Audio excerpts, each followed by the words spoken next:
Good morning. Ngasigi card ke message ngase numajing numit ko numajing numit ahambada number se numajing na 156 laire aduga color na pink color gumba kai gumba to minus na bibe ai ko aduga amana chak thong da koina hape aba chini ngang ba sikatang happy ba maming do na ko ado number in haji haije gi budo number 156 se koi kai di igata ge hai kan se da khudang harasne ko khud oi thang bai khudang gumba kai gumba da dumai taro gai biro ko ado card hum ka taw thok sarage card hum sidagi ama khala se ko card number 1 consider card number 2 consider traga card number 3 consider ko aduga sidagi matungda ai timing afaba ko ngasi gi na hadi matam sum karam karam phage haibado hape yenga se ko silai se ko ngasi se afaba hai tare ko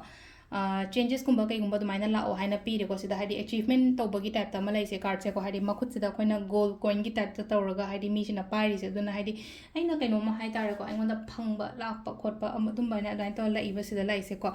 ado success ni ko yam sengna haraga success positivity kari crash ho ma je ango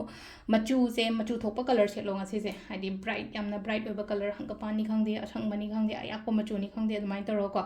ado crystal jana clear quartz citrine gumba kai gumba adumai na sina bi ba ko number 2 ko number 2 gi silai jo hadi mingonda yam ka hana thaja ba ya de ko silai se ko hadi yamna mingonda thaja gano mi jina engonda ma ka leina ko cheating taro ma chat khibagi hadi oida pada ba taro chat pa ko pa adumai na adum bagi site na la ayana hadi kananta thaja gano aduga ko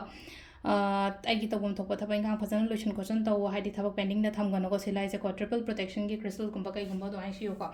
aduga last ki tree ko tree khan ba ngai na dum han gi nuai tabo khota man haju bukta dum pura dum chatpa gi type tong ko hi je to nganu pa je luk tharaga hadi chat khiba yare phajana hi je holaga nena tan hadi move on taw ya ba hadi move on taw da dum hai tar ko hol taw thamba hai tar ko nuai tabo khota man je pass stress hana ha je ko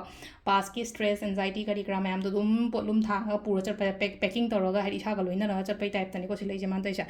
adu na hadi baggage ki type ta hai tar ko emotional baggage hai tar ko na lam tholok matam da ngai gi phiron yoma ga pu mohta hai tare ko potlum du danga sai akoi gi nuai ta bakho ta myam do ina loina yoma ga pu bai ta du na haidi adu myam do in tho yara ga di ko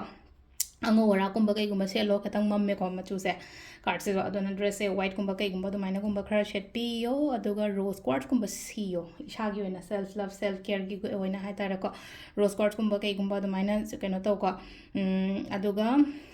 sida leina ko अखोगी अहन अमंदगी इमा बादे कई देगी सुम लेना को Hari खोरम खोलागा चथो थबे nga चथो को मतम दसु को अदुसे लेरे कोगी डेली कट मैसेज से ngasi की थैंक यू अदो टाइमिंग हाई हो दरे से टाइमिंग हाई बका हरे सिदा लेरे कार्ड के मैसेज लेना को टाइमिंग ने की पुंग तरु का मिनिट फु माथोय दगी ना 13 का मिनिट 53 फाउंग लेरे को अदगी म 12 का मिनिट याखै माथोय देना अनि का मिनिट 19 फाउंग लेरे अदगी म 5 का मखाय देना पुंग 5 मखाय दगी ना पुंग 9 का मिनिट याखै माथोय फाउंग लेरे को अदगी मु अहिंगिना 12 का मिनिट 5 दैना पुंग 2 का मिनिट 13 फाउंग लेरे अदुगा